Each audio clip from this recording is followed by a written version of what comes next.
Hi everyone, welcome back to our channel रसायन दुनिया. In this video we'll discuss about strategy to prepare organic chemistry. Inorganic and physical हैं वो already uploaded हैं जो आप जाके प्लेलिस्ट चेक कर सकते हैं. ठीक है, ऑर्गेनिक का आप लोगों ने डिमांड नहीं किया था. इनऑर्गेनिक एंड फिजिकल के बारे में आप लोगों ने बोला था कि मैम जब मैंने एमएससी की जो स्ट्रैटेजी है वो स्टार्ट की थी तो कुछ बच्चों ने बोला कि मैम बीएससी के लिए भी बताइए, ऐसे बीएससी थर्ड ईयर के लिए भी बताइए.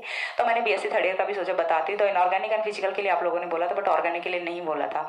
स्टिल मैं अपलोड कर रही हूँ बिकॉज आई थॉट दैट कि ये वाला जो वीडियो ये आपके लिए काफी हेल्पफुल रहने वाला है. सो दैट मैं रिकमेंड करूंगी कि यदि आपने इनऑर्गेनिक एंड फिजिकल का फॉलो किया है तो आपको ये वाला जो स्ट्रैटेजी है ये भी फॉलो करना चाहिए. यदि आपकी खुद की कोई स्ट्रैटेजी है so you have to follow that. But यदि आपने अभी तक कोई कुछ भी नहीं किया है, अभी तक आपने कुछ भी नहीं पढ़ा है, बिकॉज मैंने अपने 3 साल के टीचिंग एक्सपीरियंस में जितना सुना है कि ma'am organic is the toughest paper. तो ऑर्गेनिक है टफेस्ट मानते हैं, एक्चुअल में ऐसा नहीं है. बट स्टूडेंट्स को लगता है कि ऑर्गेनिक का वो मोस्ट डिफिकल्ट पेपर है, बट ऐसा है नहीं, बिल्कुल भी ऐसा नहीं है. और आप बीएससी थर्ड ईयर की ऑर्गेनिक की वीडियो, ऑर्गेनिक मैंने कराया है, ऑर्गेनिक की वीडियोस देखने के बाद यदि आप बोल सकते हो कि मैम रियली टफ है तो फिर मैं मान लूंगी. लेकिन यदि आपने कॉन्शियसली पढ़ा है, ठीक है, यदि आपने कॉन्शियसली पढ़ा है, आपने पूरे कॉन्सेंट्रेशन के साथ में, पूरे डेडिकेशन के साथ में पढ़ा है, सो आपको ऑर्गेनिक का वो बिल्कुल भी टफ नहीं लगने वाली. और स्पेशली यदि हम बात करें बीएससी थर्ड ईयर की ऑर्गेनिक की, बीएससी थर्ड ईयर के सारे ही पेपर्स हैं वो काफी ईजी होते हैं. ये चीज मैंने आपको स्टार्टिंग में जब बीएससी थर्ड ईयर का सिलेबस स्टार्ट किया था उस टाइम पे भी बोला था. नॉट इवन इन केमिस्ट्री, आपका जो फिजिक्स होता है, मैथमेटिक्स होता है, जूलॉजी होता है, बॉटनी होता है, सारे के सारे पेपर्स हैं वो काफी इजी होते हैं in compare to BSc first year and second year. So that आपके पास में ये बिगर अपॉर्चुनिटी होती है जो आपने फर्स्ट ईयर सेकंड ईयर में पाप किए उनको धोने के लिए. पाप इन द सेंस कि यदि आपने उस टाइम पे अच्छा स्कोर नहीं किया है, सो दैट आपके पास में एक बहुत ही अच्छा ऑप्शन होता है, एक सुनहरा मौका होता है खुद को रिप्रेजेंट करने का एज कि आपने एग्जाम में बहुत अच्छे से स्कोर कर सकते हैं बीएससी थर्ड ईयर में, क्योंकि काफ़ी शॉर्ट सिलेबस होता है एंड काफ़ी इजी एस्पेक्ट्स होते हैं जो कि आप इजीली अंडरस्टैंड कर सकते हैं और एग्जाम में अच्छा परफॉर्म कर सकते हैं. उसके साथ ही आपको ये वाली जो स्ट्रैटेजी है ये काफ़ी हेल्प करेंगी आपको एग्जाम में अच्छा परफॉर्म करने के लिए. And due to COVID most of जो यूनिवर्सिटीज़ हैं उन्होंने अपना सिलेबस है वो रिड्यूस किया हुआ है. सो दैट उसी के बिहाफ पे मैं बता रही हूँ कि आप कौन से 3 यूनिट्स प्रिपेयर कर सकते हैं सो दैट आप 60% ऑफ सिलेबस है वो कवर कर पाएं और एग्जाम में बेटरली परफॉर्म कर पाए. तो 3 यूनिट्स है वो मैं आपको यहाँ पे बताने वाली हूँ कि आपको कौन कौन सी 3 यूनिट्स है वो प्रिपेयर करनी है. सिलेबस है वो मैंने ऑलरेडी अपलोड किया था जब मैंने लास्ट ईयर, 1 साल हो गया ना चैनल को, जब मैंने लास्ट ईयर स्टार्ट किया था मैंने बीएससी थर्ड ईयर के साथ ही वीडियोस को स्टार्ट किया था जो कि हेटेरोसाइक्लिक कंपाउंड्स है. हेटेरोसाइक्लिक कंपाउंड्स फर्स्ट यूनिट हमने यही की थी बीएससी थर्ड ईयर की, ठीक है. तो इसी के साथ मैंने स्टार्ट किया था और उससे पहले मैंने सिलेबस है वो अपलोड किया था कि BSc third year organic chemistry का सिलेबस है वो क्या होता है. इनऑर्गेनिक एंड फिजिकल का सिलेबस है वो इंडिविजुअली अपलोड करने की नीड नहीं है बिकॉज स्ट्रैटेजी वाले वीडियो में सिलेबस है वो ऑलरेडी एक्सप्लेन्ड है. तो यहाँ पे सिलेबस है उसका भी आपका रिवाइज हो जाएगा, क्योंकि as I always told you that यदि आप कोई भी टॉपिक है वो पढ़ने जा रहे हैं तो उसके लिए पहले आपको उसका आउटलाइन है वो पता होना चाहिए, पहले आपको उसका रास्ता पता होना चाहिए, वे पता होना चाहिए, पहले आपको उसका स्ट्रक्चर है, आउटलाइन स्ट्रक्चर वो पता होना चाहिए कि आपके को यहाँ पे कौन कौन से टॉपिक्स के बारे में स्टडी करना है. जब आपको ये सारी चीजें पता होती हैं तो उस टॉपिक पे स्टडी करना आपके लिए काफी ईजी हो जाता है, उस बुक को स्टडी करना आपके लिए काफी ईजी हो जाता है, ठीक है. तो सबसे पहला काम जो आपको करना होता है सीरीज में वो करना होता है कि आपको अपना सिलेबस है वो चेकआउट करना होता है कि सिलेबस में आपके कौन कौन से टॉपिक्स हैं. यहाँ पे भी मैं आपको बता दूंगी कि पर्टिकुलर यूनिट में, हर एक यूनिट में आपको कौन कौन से टॉपिक्स हैं वो मिलने वाले हैं, आपको कैसे पढ़ना है, कहाँ से पढ़ना है, सारी चीजें बता दूंगी, ठीक है. सो सबसे पहली यूनिट जो आती है आपकी, 3 यूनिट्स बताऊंगी 60% सिलेबस आपको कैसे कवर करना है. तो यहाँ पे सबसे पहली यूनिट आती है वो आती है आपकी 2 पार्ट्स होते हैं यूनिट में, 1 है NMR spectroscopy and organic synthesis via enolates. Again बता रही हूँ मैं किसी पर्टिकुलर यूनिवर्सिटी के लिए ये जो स्ट्रैटेजी है ये नहीं बता रही हूँ कि कोई भी इंडिविजुअल यूनिवर्सिटी के लिए मैं नहीं बता रही हूँ. अगेन सेम चीज बता रही हूँ कि कुछ यूनिवर्सिटीज ऐसी होती हैं जहाँ पे एनुअल एग्जाम्स होती हैं और कुछ ऐसी होती हैं जहाँ पे सेमेस्टर एग्जाम्स होती हैं. तो जहाँ पे एनुअल एग्जाम्स होती हैं उनमें क्या होता है, स्कीम ऐसी होती है कि एक यूनिट के यदि 2 पार्ट्स हैं तो एक पार्ट से एक क्वेश्चन पूछा जाएगा और दूसरे पार्ट से दूसरा क्वेश्चन पूछा जाएगा. बट आजकल यूनिवर्सिटी वाले हैं वो भी थोड़े चालाक हो गए हैं, वो भी बच्चों को चेक करते हैं और कहीं ना कहीं 1-2 यूनिट में क्वेश्चंस को मिक्स करके दे देते हैं. सो दैट आपको पूरा का पूरा सिलेबस है वो पढ़ना होता है, पूरा का पूरा सिलेबस है वो आपको पढ़ना होता है. तो इसीलिए फर्स्ट यूनिट है उसके आपके 2 पार्ट्स होते हैं, 1 है NMR spectroscopy and organic synthesis via इनोलेट्स.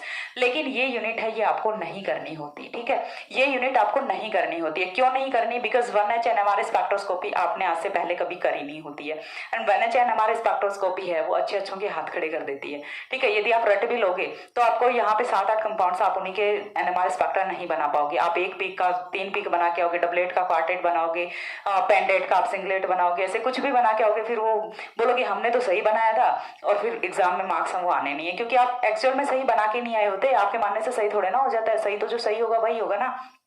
तो मैं रिकमेंड यही करूंगी कि आप ये वाली यूनिट है इसको बिल्कुल भी टच ना करें, क्योंकि इसका दूसरा पार्ट है वो भी कुछ कम नहीं है, organic synthesis via enolates. Organic synthesis, जहां ऑर्गेनिक केमिस्ट्री की बात आती है, रिएक्शंस की बात आती है, सबके हाथ तो वैसे ही खड़े रहते हैं, तो आपको इससे पंगा नहीं लेना है, छोड़ दो इस यूनिट को। ठीक है, क्योंकि आगे भी बहुत अपॉर्चुनिटी है, आप उनको ग्रैब कीजिए।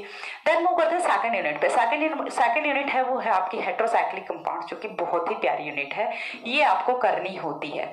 ठीक है, ये वाली यूनिट आपको करनी है। अब इस यूनिट का मैं आपको सिलेबस बताऊंगी कि इसमें आपको क्या क्या करना है। इस यूनिट में आपके पास में 3 कंपाउंड्स हैं, पिरोल है, ठीक है, थाइफिन है,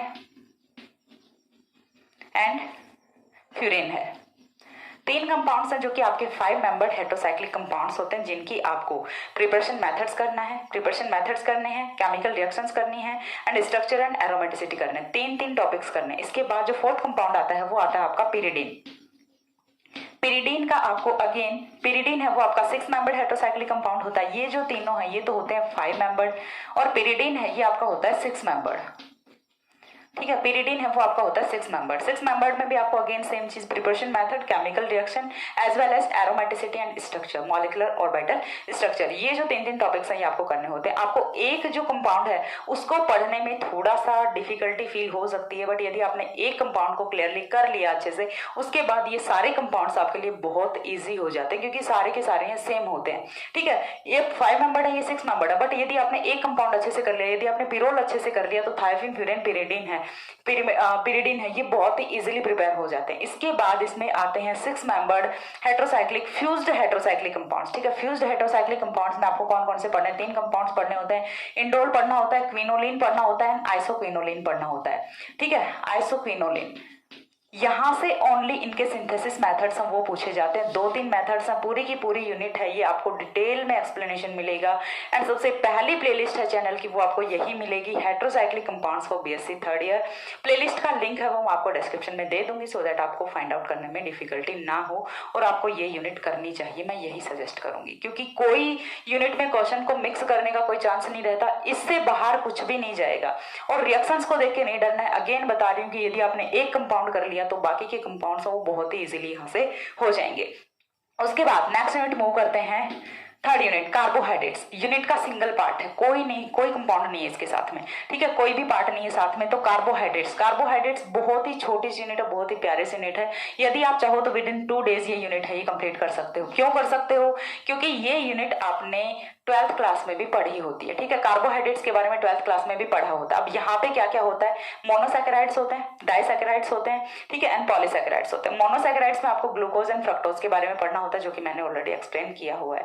ग्लूकोज की एसाइक्लिक स्ट्रक्चर देखनी है, हेमी एसिटल स्ट्रक्चर देखनी है, हाउस प्रोजेक्शन फॉर्मूला देखने हैं, कुछ रिएक्शंस वो देखनी है। एंड देन आते हैं डाइसैकेराइड्स। डाइसैकेराइड्स में आपको देखने होते हैं lactose, maltose, sucrose, 3 compounds. Polysaccharides में आपको 2 देखने होते हैं, सेलुलोज एंड स्टार्च, 2 कंपाउंड्स देखने होते हैं। इतनी सी यूनिट है आपकी, बहुत ही अच्छी यूनिट है। और मैं ये रिकमेंड करूंगी कि यदि आप ऑर्गेनिक केमिस्ट्री और बीएससी 3rd ईयर स्टार्ट करने जा रहे हैं तो वो आपको कहाँ से करना चाहिए? तो वो आपको करना चाहिए विद कार्बोहाइड्रेट्स। कार्बोहाइड्रेट्स वो आपको सबसे पहले स्टार्ट करना चाहिए। 2 दिन की आपकी यूनिट होती है, 2 दिन में आप ऐसे हंसते खेलते कर लोगे इसे कंप्लीट, और यहाँ से आपके मार्क्स कोई भी नहीं काट सकता। इतनी ईजी यूनिट होती है, आप सोच भी नहीं सकते। पूरी बीएससी एमएससी में इससे ईजी यूनिट कोई नहीं हो सकती। ठीक है, देन यहाँ पे यदि हम मूव करें 3rd यूनिट पे, यानी कि अपनी जो तीसरी यूनिट हमें कौन सी करनी है? तीसरी यूनिट पे यदि हम मूव करें तो वो होती है आपकी amino acids, peptides, proteins and nucleic acid. ठीक है, तो ये वाली यूनिट है ये भी आपको करनी होती है। क्यों करनी होती है? बिकॉज अमीनो एसिड्स बहुत ही इजी सा कंपाउंड है, ऑलरेडी एक्सप्लेंड है। कार्बोहाइड्रेट है वो भी ऑलरेडी एक्सप्लेंड है। तीनों के जो प्लेलिस्ट के लिंक है वो मैं आपको डिस्क्रिप्शन में दे दूंगी। ठीक है, देन यहाँ से पेप्टाइड्स है, उसको भी मैंने पूरा का पूरा एक्सप्लेन कर रखा है। प्रोटीन्स एंड न्यूक्लिक एसिड है वो मैंने एक्सप्लेन नहीं किया है, बट ये दोनों जो कंपाउंड्स हैं ये ज्यादा टफ नहीं है। प्रोटीन्स है उसमें पूरा का पूरा 5 पेजेस का एक्सप्लेनेशन है। न्यूक्लिक एसिड है वो सारे लोग हैं, चाहे वो मैथमेटिक बैकग्राउंड से हो चाहे बायो बैकग्राउंड से हो, सारे लोग हैं वो 10th क्लास में पढ़ के आए होते हैं about nucleic acid, DNA RNA क्या होता है, differences between DNA RNA, types of RNA and सारी चीजें हैं वो आपने पढ़ी होती हैं कहीं ना कहीं 10th क्लास में 9th क्लास में। सो दैट ये वाले जो टॉपिक्स हैं ये आपके लिए टफ नहीं है, बट फिर भी मैं कराऊंगी लेकिन थोड़े टाइम के बाद कराऊंगी। ठीक है, तो ये वाली यूनिट है ये भी आपको करनी होती है। ठीक है, ये वाली यूनिट भी आपको करनी होती है। मटेरियल कहाँ से मिलेगा? रसायन दुनिया चैनल से मिलेगा। प्लेलिस्ट आपको डिस्क्रिप्शन में मिल जाएगी, सो दैट आप वहां से जाके फॉलो कर सकते हैं। यदि आपको कहीं और से समझ आ रहा है कि यदि आपको बुक से पढ़ना है, सो दैट आप वहां से भी पढ़ सकते हैं। मैं यहाँ पे कोई फोर्स नहीं कर रही हूँ कि आपको चैनल से ही पढ़ना है, नहीं। आपको स्ट्रैटेजी देखनी है, आप स्ट्रैटेजी देखिए। आप बोलोगे मैम हमें तो आपका समझ नहीं आता, मैं मानती हूँ नहीं आएगा समझ, क्योंकि हर कोई भी टीचर है, क्लास में यदि 100 स्टूडेंट्स बैठे हैं तो कोई ऐसा परफेक्ट टीचर नहीं है जो 100 स्टूडेंट्स को सेटिस्फाई कर सके। ठीक है, तो मैं तो होती कौन हूँ, मैं तो एक आम इंसान हूँ, बहुत ज्यादा एक्सपीरियंस भी नहीं है मेरा टीचिंग फील्ड में, बट फिर भी मैं बता रही हूँ कि यदि आपको जहां से समझ आता, आपको किसी से भी समझ आता, आपको पढ़ना इंपॉर्टेंट है। ठीक है, मुझे नहीं फर्क पड़ता आप कहाँ से पढ़ रहे हैं, आपका पढ़ना इंपॉर्टेंट है, चाहे आप कहीं से भी पढ़ रहे हैं। ठीक है, देन वो करते हैं 5th यूनिट पे, organo sulphur compounds, synthetic polymer, synthetic dyes. अब कुछ बच्चे बोलेंगे कि मैम ये वाली यूनिट कर लेते हैं, लेकिन इसमें भी फिर ना थोड़ा सा पंगा फंस जाता है। वो क्या फंस जाता है, कई बार ना क्वेश्चन है वो मिक्स करके दे दिया जाता है। ठीक है, यदि हम क्राइटेरिया के अकॉर्डिंग चलें तो क्या होना चाहिए, एक क्वेश्चन है वो तो इस वाली यूनिट से पूछा इन वाले 2 पार्ट से, और एक क्वेश्चन वो इन वाले 2 पार्ट से। अब ऑर्गेनोसल्फर कंपाउंड आपने कभी पढ़ा नहीं होता, synthetic polymer, synthetic dyes as it is ditto आप 12th क्लास में पढ़ के आए होते, वहां से नया यहाँ पे कुछ भी नहीं है। ठीक है, सिंथेटिक पॉलीमर्स आप कंप्लीट पढ़ के आए होते हैं। सिंथेटिक डाइज, हाँ डाइज है वो आपने नहीं पढ़े होते। ठीक है, डाइज आपने नहीं पढ़े होते, लेकिन पॉलीमर्स हैं जैसे आपका पीवीसी हो गया, पॉलीएथीन हो गया, नाइलॉन 66 हो गया, नाइलॉन 6 हो गया। ठीक है, बेकेलाइट हो गया, या फिर थर्मोप्लास्टिक पॉलीमर्स हो गए, थर्मोसेटिंग पॉलीमर्स हो गए, सारे के सारे कॉन्सेप्ट्स वो आपने 12th क्लास में पढ़े होते हैं। तो सिर्फ एक पार्ट को देख के इसमें नहीं खुद पढ़ना, क्योंकि ऊपर नीचे के 2 पार्ट और भी देख लो, सिंथेटिक डाइज देख लो, ऑर्गेनोसल्फर कंपाउंड देख लो, ये तुम्हारी हवा निकाल देंगे। ठीक है, तो इस वाली यूनिट के चक्कर में आपको नहीं पढ़ना होता। कहीं सिंथेटिक पॉलीमर को देख के खुद पढ़ो, क्वेश्चन पेपर में सिंथेटिक पॉलीमर दिख गया, थर्मोसेटिंग एंड थर्मोप्लास्टिक पॉलीमर्स, चलो हमें तो ये आता है कर देते हैं, लेकिन उसके पीछे फिर देखोगे कॉन्गो रेड भी बैठा रखा है। तो कॉन्गो रेड क्या होता है, पहले कभी नाम ही नहीं सुना है, तो नाम ही अजीब सा, वो डाई होता है। ठीक है, तो यहां से आपको करना क्या होता है, इस वाली यूनिट को स्किप करना होता है। तो ऑर्गेनिक केमिस्ट्री में आपको कौन सी 3 यूनिट्स करनी होती है, इसीलिए मैंने ये वाली यूनिट छुड़वाई है, वरना तो मैं हेटेरोसाइक्लिक कंपाउंड को छुड़वा देती, क्योंकि इसमें रिएक्शन पोर्शन है वो बहुत ज्यादा है एंड यूनिट है वो लेंथी भी है। लेकिन यहां से यदि आपने पढ़ लिया तो क्वेश्चन अटेम्प्ट करने के चांसेस हैं वो 100% होते हैं। यहां से आपने यदि 2 पार्ट्स कर भी लिए तो फिर भी आपकी कोई श्योरिटी नहीं होती कि आप 100% क्वेश्चन है वो अटेम्प्ट कर पाएंगे या फिर नहीं कर पाएंगे। तो ज्यादा पढ़ लो, ज्यादा पढ़ना पड़े, लेकिन उसमें श्योरिटी तो रहे कि आपका क्वेश्चन है वो बन जाएगा। तो हेटेरोसाइक्लिक कंपाउंड में यदि आपने पढ़ लिया तो आपका क्वेश्चन है वो कोई नहीं रोक सकता, बट यहाँ पे आपने 2 पार्ट्स पढ़ भी लिए तो भी आपका क्वेश्चन पूरा करने की कोई श्योरिटी नहीं रहती। और ऑर्गेनोसल्फर कंपाउंड वो आपने कभी पढ़ा भी नहीं होता, बिल्कुल न्यू टॉपिक है। ठीक है, और मैंने अभी पढ़ाया भी नहीं है। ठीक है, सच बात बताऊं तो मैंने अभी पढ़ाया भी नहीं है, मैंने हेटेरोसाइक्लिक कंपाउंड पढ़ा है। सो दैट मैं तो यही रिकमेंड करूंगी कि आप यहाँ से जाके ये वाला टॉपिक करिए, क्योंकि ये आपके लिए ज्यादा हेल्पफुल रहेगा। तो आपको कौन कौन सी 3 यूनिट्स करनी है, आपको 2nd यूनिट करनी है, आपको 3rd यूनिट करनी है एंड आपको 4th यूनिट करनी है। और स्टार्ट कहाँ से करना है, तो you should start from the 3rd unit, that is that is carbohydrates. Carbohydrates आपको सबसे पहले करना चाहिए। ठीक है, ये आपको फर्स्ट ऑफ ऑल करना चाहिए। उसके बाद 2nd नंबर पे आपको करना चाहिए amino acids and 3rd number पे आपको करना चाहिए हेटेरोसाइक्लिक कंपाउंड्स। ठीक है, 3rd नंबर पे आपको क्या करना चाहिए, हेटेरोसाइक्लिक कंपाउंड्स करना चाहिए। मैंने आपको बता दिया कैसे सीरीज में आपको करना है। मैं आपको बताती हूँ कितने दिन में आपको 1 यूनिट कंप्लीट करनी है। तो मैंने आपको कार्बोहाइड्रेट्स का बताया कि 2 days are enough for the carbohydrate. 2 दिन में आप कार्बोहाइड्रेट को यदि उछल उछल के भी कर रहे हो ना तो भी कंप्लीट कर लोगी। उसके बाद मूव करते हैं एमिनो एसिड पेप्टाइड पे। एमिनो एसिड 1 दिन का है, पेप्टाइड 1 दिन का है, प्रोटीन एंड न्यूक्लिक एसिड दोनों 1 दिन के हैं। 3 दिन आपको इसे देने हैं। ठीक है, 3 दिन, ये नहीं कि आप पूरे दिन सिर्फ केमिस्ट्री पढ़ रहे हैं, आप साइमल्टेनियसली अपना कोई और पेपर है वो भी पढ़ रहे होते हैं। ठीक है, उसके बाद मैं 2 और 3 दिन बता रही हूँ। कहीं ऐसा नहीं है कि मैम ने हमें बोला 3 दिन में कंप्लीट करना, तो हम पूरे 3 दिन केमिस्ट्री लेके बैठे, और भी पेपर्स हैं आपके सिर्फ। ठीक है, ऑर्गेनिक केमिस्ट्री नहीं है, ऑर्गेनिक केमिस्ट्री के लिए आपको इतना टाइम नहीं मिलेगा। आप जो आपका अलग पेपर्स हैं उनका टाइम है वो तो है, लेकिन जितना टाइम आप डेली केमिस्ट्री को दे रहे हो उसमें से यदि आप पढ़ रहे हो तो 2 दिन में आपका ये हो जाएगा और 3 दिन में आपका ये हो जाएगा। होल डे आपको सिर्फ ऑर्गेनिक केमिस्ट्री नहीं पढ़नी होती। ठीक है, देन हम बात करते हैं हेटेरोसाइक्लिक केमिस्ट्री की। 3 डेज में आपका ये हो जाएगा। 3 डेज में आपका ये हो जाता है। एक दिन पूरा आपको पेरोल में लग जाएगा, पेरोल में आपको पूरा का पूरा एक दिन लग जाएगा, ठीक है। दूसरे दिन आप ये तीनों कंपाउंड कर लोगे और तीसरे दिन आप ये तीनों कंपाउंड कर लोगे, ठीक है, क्योंकि पेरोल करने के बाद ये वाले हैं काफी इजी हो जाते हैं। तो 3 दिन आपको इसमें लगेंगे, 3 दिन आपको इसमें लगेंगे, 2 दिन आपको इसमें लगेंगे। टोटल डेज कितने हुए? 3 3 6 एंड 2 8 डेज। 8 डेज में आप अपनी पूरी ऑर्गेनिक है वो अच्छे से प्रिपेयर कर सकते हैं। साइमल्टेनियसली आपके जो और पेपर चल रहे हैं वो भी चलते रहने चाहिए, सिर्फ ऑर्गेनिक को नहीं पढ़ना है पूरे दिन, ठीक है। तो ये थी strategy to prepare organic chemistry of BSc 3rd year and I hope कि ये वीडियो आपके लिए काफ़ी हेल्पफुल रहा होगा जो भी बच्चे इसे देख रहे हैं। And my wishes always with you, all the best for your exam. And next मिलते हैं दूसरे वीडियो में, तब तक के लिए सी या, have a good day, thanks for watching.